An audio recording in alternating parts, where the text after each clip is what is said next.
Carl Jung once said, "Everything that irritates us about others can lead us to an understanding of ourselves." But what if the reverse is also true? What if the irritation others show us says more about them than it does about us? Resentment isn't always loud.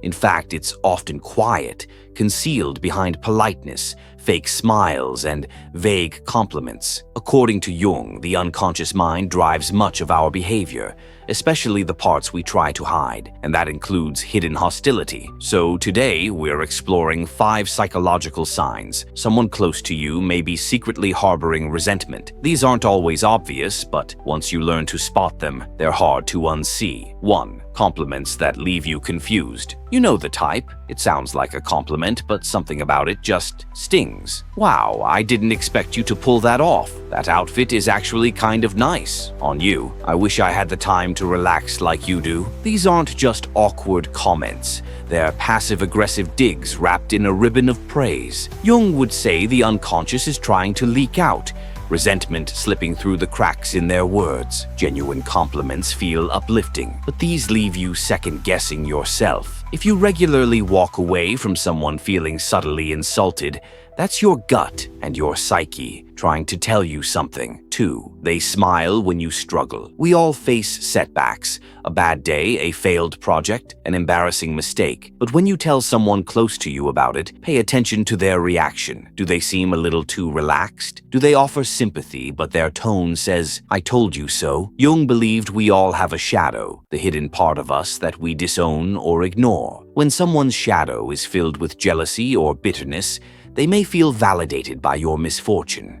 It's not always obvious. A small smirk, a delayed "oh no," a comfort that feels rehearsed. If someone seems more entertained than empathetic when things go wrong, you might be witnessing resentment in disguise. 3. Their body says what their mouth won't. Words can lie. Body language? Not so much. Jung emphasized how our unconscious shows itself not through what we say, but how we behave, especially when we don't realize it. If someone is secretly harboring negativity toward you, their body language will often betray them. Maybe they avoid eye contact, yet have no issue chatting with others. Maybe their smile fades the moment you turn away, or maybe they position their body away from you, crossing their arms, leaning back, creating distance. These gestures are often unconscious defenses. Their mind might be saying, "act normal," but their body is saying, "stay away." That subtle dissonance between their words and their physical cues, that's where the truth usually hides.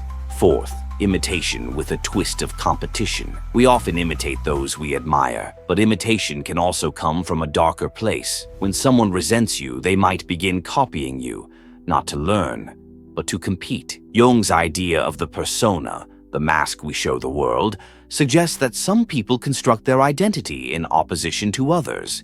So if someone mimics your choices, your style, or your ideas, but constantly tries to one-up you, it's not admiration, it's envy. It's the kind of behavior that seems flattering at first, until you realize they're not trying to walk with you, they're trying to outpace you. This kind of imitation isn't about connection, it's about keeping score. 5. You feel drained after interacting with them. Jung believed that relationships are mirrors. We project parts of ourselves onto others. But when a relationship leaves you feeling anxious, confused, or exhausted, it's often a sign that something deeper is off. Someone who resents you may not argue or criticize you directly.